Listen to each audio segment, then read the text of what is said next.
Depois da desastrosa reunião com o presidente dos Estados Unidos, Donald Trump, o presidente ucraniano Volodymyr Zelensky passou a receber ainda mais atenção por parte da Europa, que mesmo sem o apoio dos americanos estão confiantes de que podem ajudar a Ucrânia a se livrar das garras do urso marrom, aqui representando a Rússia.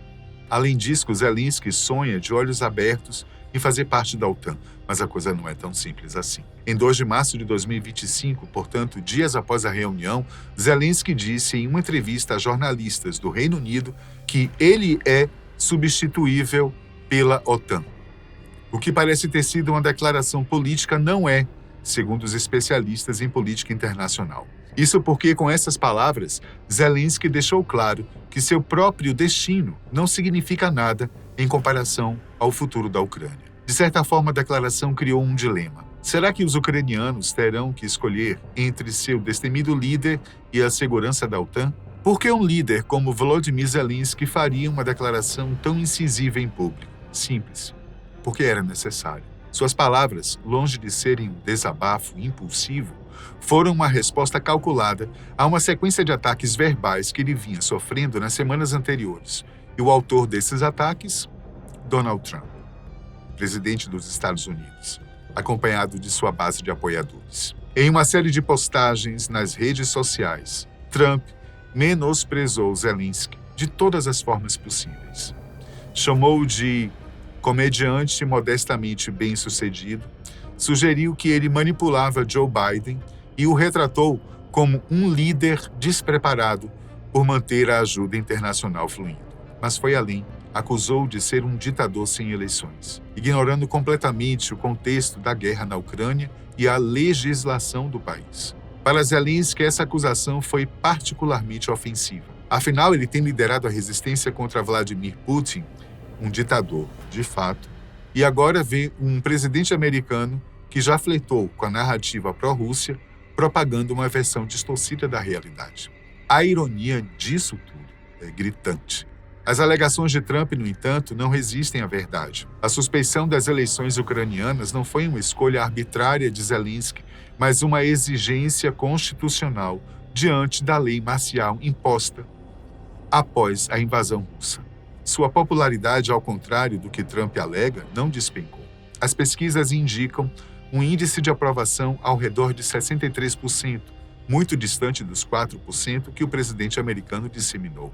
Além disso, sua gestão de guerra tem sido amplamente reconhecida, garantindo apoio militar e diplomático crucial para manter a Ucrânia na luta.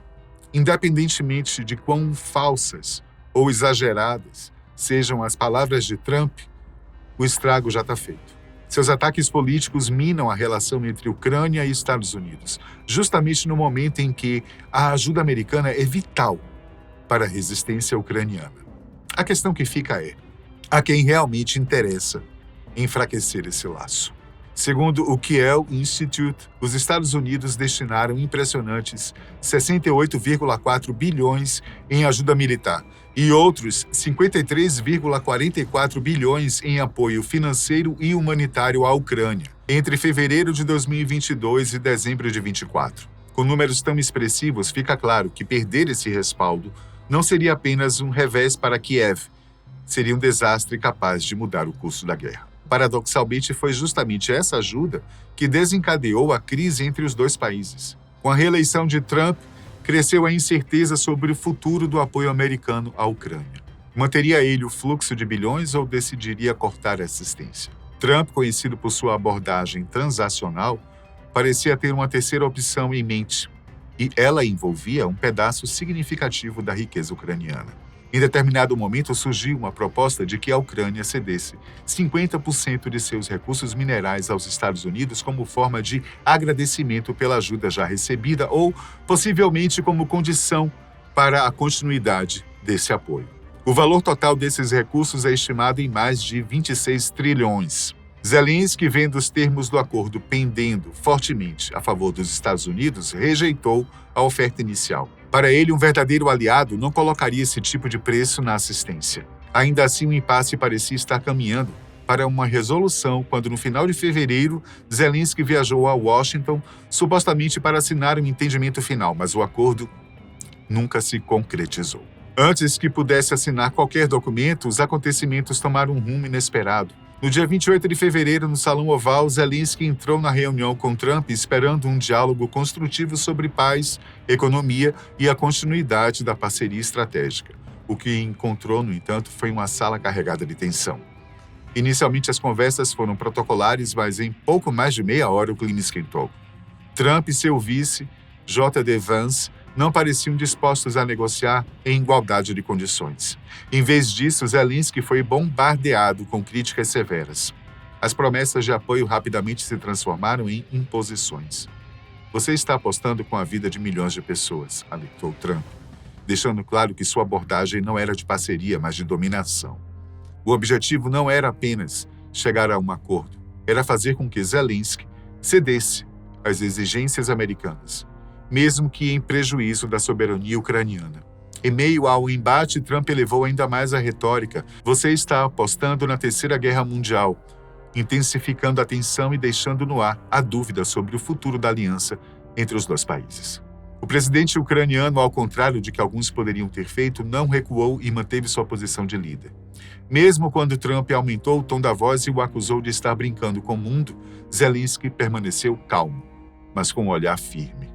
O vice de Trump a todo momento tentava colocar lenha na fogueira, mas Zelensky rebateu firmemente cada ataque. Para os ucranianos, seu presidente deixou claro que a sobrevivência de seu país vale cada batalha, mesmo contra o homem mais poderoso do mundo. Trump, que não esperava tanta resistência, é um homem cuja classe é discutível, não tem papas na língua e tem uma grande propensão à arrogância e prepotência. Portanto, age como se esperasse sempre um pedido de desculpas da outra pessoa, no caso Zelensky, mas isso não aconteceu. E nem vai acontecer. A essa altura do campeonato, ou melhor, no estado da guerra. No final daquele dia, Trump chegou a expulsar Zelensky e sua comitiva da Casa Branca, o que aumentou em muito o abismo entre os dois países. Como era de se esperar, muitos ficaram indignados com a forma como Zelensky foi tratado no Salão Oval.